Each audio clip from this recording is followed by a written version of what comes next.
terhadap tantangan hidup. Berjuanglah dan tetaplah bertahan, karena hari esok pasti akan lebih baik daripada hari ini. Mari kita berdoa.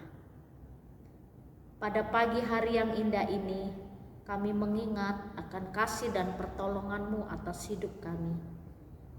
Kami sungguh bersyukur Tuhan, karena Engkau-lah menjadi sandaran bagi kami, sehingga dalam hidup ini kami tidak akan menyerah, tapi kami akan terus berjuang bersama dengan Tuhan.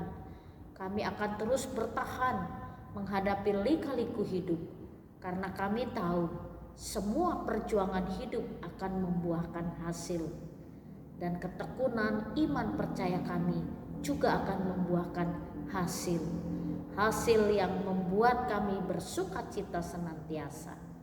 Tuhan, kiranya Engkau mampukan kami untuk kami menikmati berkat-Mu.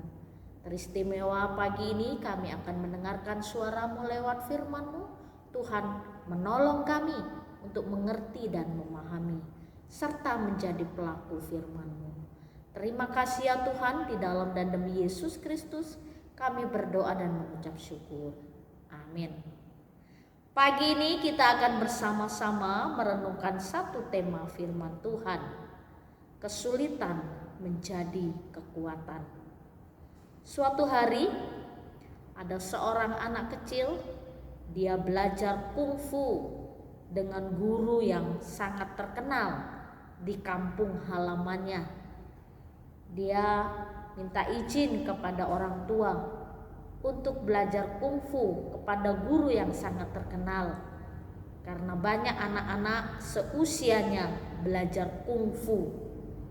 Lalu orang tuanya mengizinkan dan dia belajar kepada guru yang terkenal itu. Dia mendaftar, lalu guru memberikan waktu dan hari dia harus berlatih. Lalu dalam benak sang anak dia berpikir, wah, pasti aku akan menjadi orang hebat, karena guruku ini punya banyak ilmu kungfu. Pasti dia akan turunkan kepada kami murid-muridnya.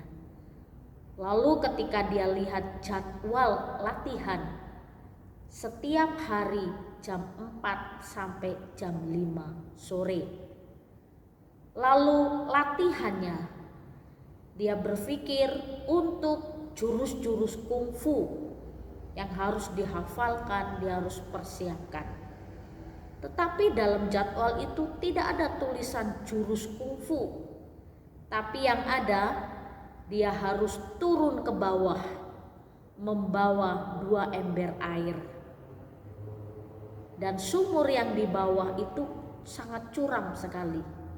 Dia harus turun naik setiap hari membawa 10 ember. Jadi 10 kali turun naik.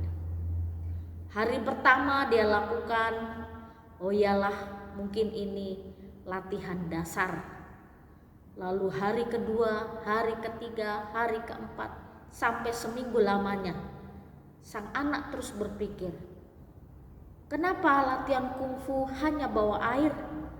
Kalau bawa air seperti ini tidak perlu kami datang ke tempat guru yang punya banyak ilmu kungfu. Toh kami bisa.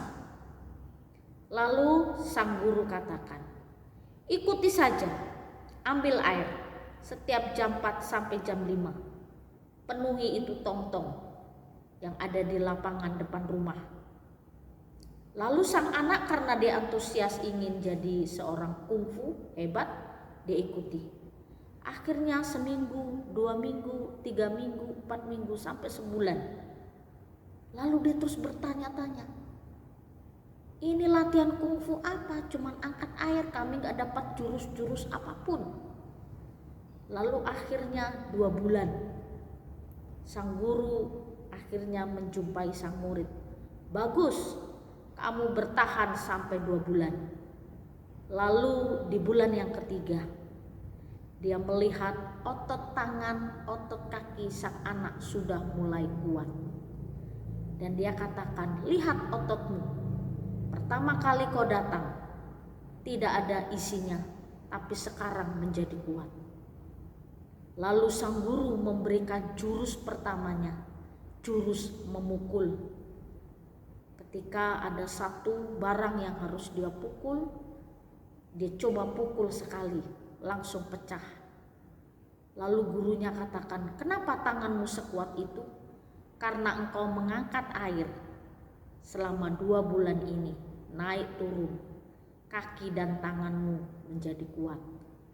Lalu sang anak berpikir, oh ini cara guru mengajar. Dan dia lebih tekun, apapun yang guru ajarkan dan perintahkan, dia menurut. Akhirnya dia memperoleh ilmu-ilmu kungfu yang luar biasa. Dan dia juga akhirnya menjadi ahli kungfu. Bapak, Ibu, serta saudara-saudari, kesulitan dalam hidup, pergumulan dalam hidup merupakan pembelajaran, proses pembentukan untuk kita terus menjadi kuat. Kalau tidak ada persoalan dalam hidup, kita tidak akan menjadi orang yang kuat. Tapi karena ada kesulitan, ada tantangan, maka kita akan menjadi orang yang kuat. Di dalam 2 Korintus pasal 11 ayat 26 sampai 27, ini pengalaman Rasul Paulus menghadapi kesulitan. Dalam perjalananku, aku sering diancam bahaya banjir dan bahaya penyamun. Bahaya dari pihak orang-orang Yahudi dan dari pihak orang-orang bukan Yahudi. Bahaya di kota, bahaya di padang gurun, bahaya di tengah laut, dan bahaya dari pihak saudara-saudara palsu. Aku banyak berjerih lelah dan bekerja berat. Kerap kali aku tidak tidur. Aku lapar dan dahaga. Kerap kali aku berpuasa, kedinginan dan tanpa pakaian. Inilah pengalaman Rasul Paulus ketika menjadi murid Kristus, pelayan Kristus dan Rasul Kristus. Sepanjang perjalanan hidup dia mengikut Kristus, banyak penderitaan dan kesengsaraan yang dia hadapi. Tetapi semua kesulitan itu merupakan satu sukacita di dalamnya. Karena Rasul Paulus memiliki satu prinsip, jika aku hidup, hidup untuk Tuhan. Jika aku mati bersama dengan Tuhan. Jadi hidup atau matiku, aku hidup untuk Tuhan. Pergumulan, persoalan terjadi untuk kita terus menjadi orang yang kuat. Bapak, Ibu, serta saudara-saudari, kita tidak bisa menghindari persoalan. Kita tidak bisa menghindari masalah, tapi kita harus hadapi persoalan, pergumulan, tantangan hidup, hadapi bersama dengan Kristus. Dan ketika kita menghadapinya, maka kita akan menjadi orang-orang yang kuat di dalam Tuhan. Jadi kesulitan-kesulitan dalam hidup membuat kita menjadi orang yang kuat. Kuat imannya, kuat tekadnya, kuat pengharapannya. Karena di masa yang akan datang akan menjadi satu hari kesuksesan buat kita. Percayalah, kesulitan hari ini akan membawa berkat di hari esok. Kiranya Tuhan menolong kita untuk kita mampu bertahan menghadapi setiap kesulitan hidup. Kita berdoa. Oh Bapa yang baik, kami mau belajar bersyukur setiap apapun yang terjadi atas hidup kami.